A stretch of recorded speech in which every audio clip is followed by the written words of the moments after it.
Dear students, today let us discuss about the comparative anatomy of respiratory system in vertebrates part 2, which includes the respiration in lizards, birds and mammals.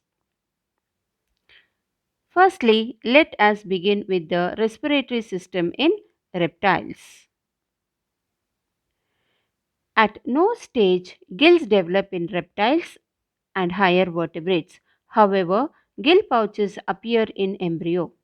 The lungs are more advanced than in amphibian lung in air passages and respiratory surface. Lizards have vocal cords that can make loud noises. The trachea is supported by C-shaped cartilage which bifurcate into primary bronchi some distance in front of lungs so that the extrapulmonary branches run some length before entering the lungs. Inside the lung, the intrapulmonary bronchi branches into secondary bronchi and these in turn divide again leading into thin-walled alveoli. The lung is spongy in texture since the wall of the lungs is thickened by mesodermal elements. In some lizards, the lungs are elongated, thin sac whose inner walls are folded into ridges or septa that divide the cavity into chambers. Only anterior part of the lungs has more foldings and is called respiratory area, while the posterior part of the lungs are swollen and are considered as storage areas of lungs.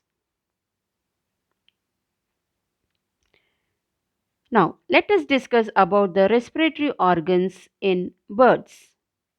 The avian respiration is the most complexly organized and most efficient due to high metabolic activity and unusually high body temperatures of 120 degrees Fahrenheit, representing homeothermy class of vertebrate.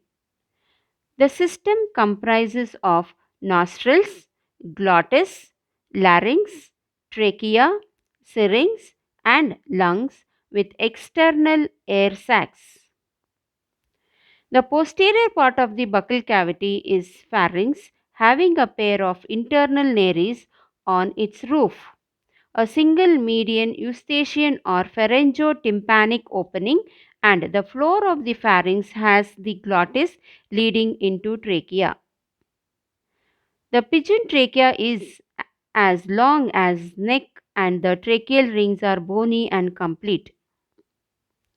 Syrinx is found at the end of trachea, which is the sound producing organ where the trachea divides into bronchi. Last three or four tracheal rings and the first ring of each bronchus form syringeal arches enclosing a chamber called tympanum lined by the mucous membrane.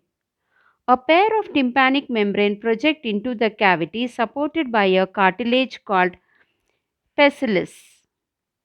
Lungs of pigeon and other birds are solid, spongy, indistensible, less elastic, placed outside the coelom.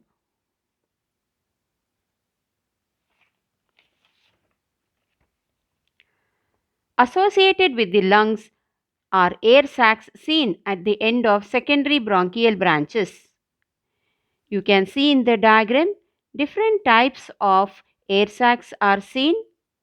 They are cervical air sacs, anterior thoracic air sacs, posterior thoracic air sacs and abdominal air sacs.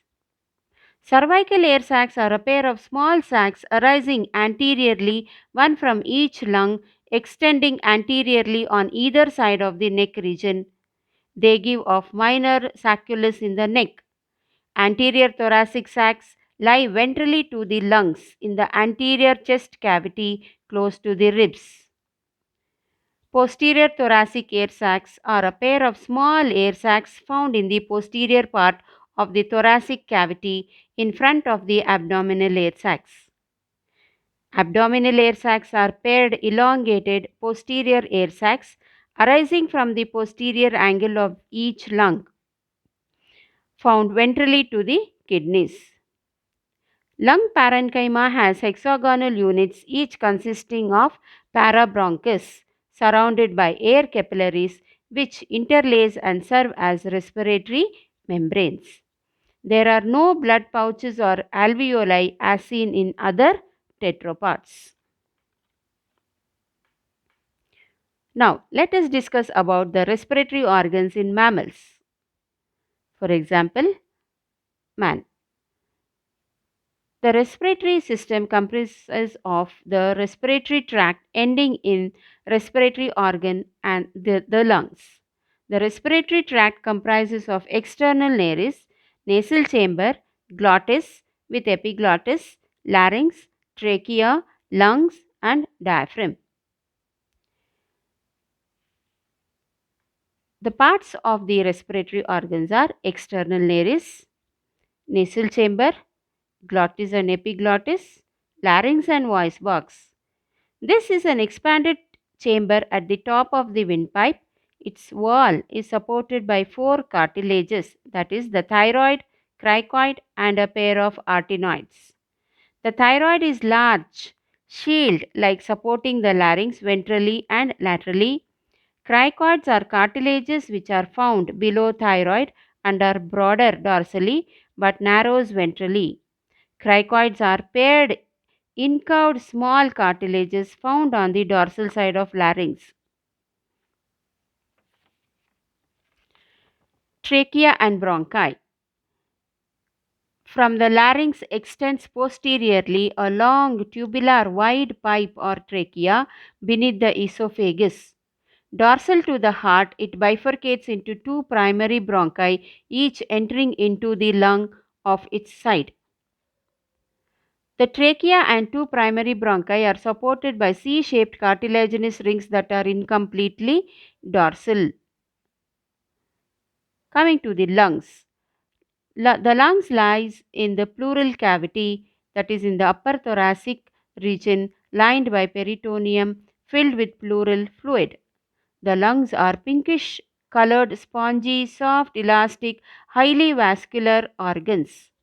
The right lung consists of four lobes. The left lobe consists of two lobes. The tertiary bronchi branches as terminal bronchioles which lack cartilaginous rings which further branch as alveolar ducts, each terminating into several delicate blind air sacs or infundibulum. Each air sac is invagination to form tiny pocket-like sacculations or alveoli that are lined by the epithelium surrounded by fine network of capillaries from pulmonary vein and artery. Alveoli form the area of gaseous exchange through diffusion. Diaphragm is a dome-shaped partition between chest cavity and abdominal cavity present only in mammals. It is highly flexible which becomes flat during inspiration when air fills the lungs.